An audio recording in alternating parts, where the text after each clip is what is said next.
Democrats are in trouble, and there's no denying it. They don't even deny it. America's confidence in the U.S. presidency has hit an all-time low. It's between 30 and 35%. Yup, that is a Democrat president named Joe Biden. And with less than a year out, former President Donald Trump, you know, the guy rife with legal cases, indictments, he's still on trial almost all this week in New York City, is coming out on top in every major poll in this rematch.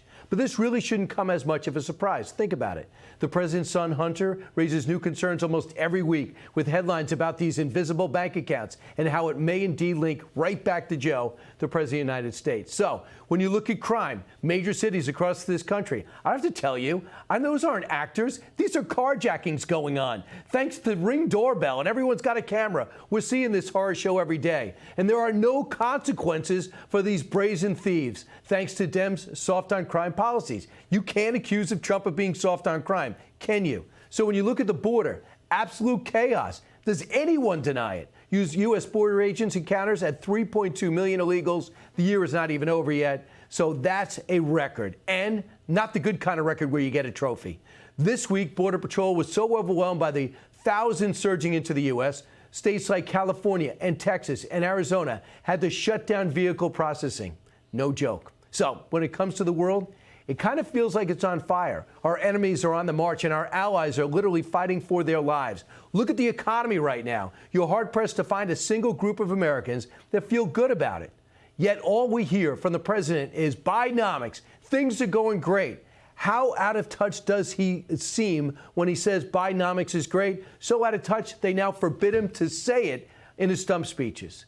The average American household is stuck watching the interest rates on their credit cards bloom. Utility costs triple. Dreams of buying a new car and a bigger house fade away. It makes no sense. If I have a 3% mortgage, why would I move to a 7% mortgage or a 9%? Something's got to give here. So what's next? A plan to fix it all, perhaps? Maybe not. We have less than a year. Like, what are they going to do? I mean, you could look, if Biden died tomorrow, and then what do they do with Kamala Harris? They're going to put her on the moon? Like, what are they going to do? She's the vice president. So if he dies, she becomes the president, which is wild when you hear that lady talk. I think they have no cards, and they're looking at this game, and I don't know. I think they're depending upon party loyalty, and they're depending upon Trump getting convicted and arrested. I mean, and imprisoned, rather. I don't know if that's going to happen. I don't think it is. It doesn't seem to. It just seems like it's a bunch of trumped up charges. No pun intended. I don't often say this, but I have to disagree with Joe Rogan on this one. They have one card left, and it's the same card they've been playing for quite some time. The same old playbook. And it's if my guy can't win an election, make the other guy unelectable. They played it before. Attack the person, not their policies. Called John McCain a warmonger. Is that fair? Is it fair to call him that? Absolutely. He is a warmonger. This is not a personal shot at John McCain. Arizona senator returned from captivity in Vietnam, too unstable to be trusted with the presidency. We're just waiting for him to, meaning the governor, to show us his tax returns, and the issue goes away. Romney has only released 2 years of tax returns, both from after he started running for president. We found out later they just totally made that up about him not paying his taxes. So if Democrats are able to paint negative pictures of those guys, a war hero and a successful governor known as somewhat of a moderate, what are they capable of doing to Donald Trump? Sadly, we kind of already know. Watch.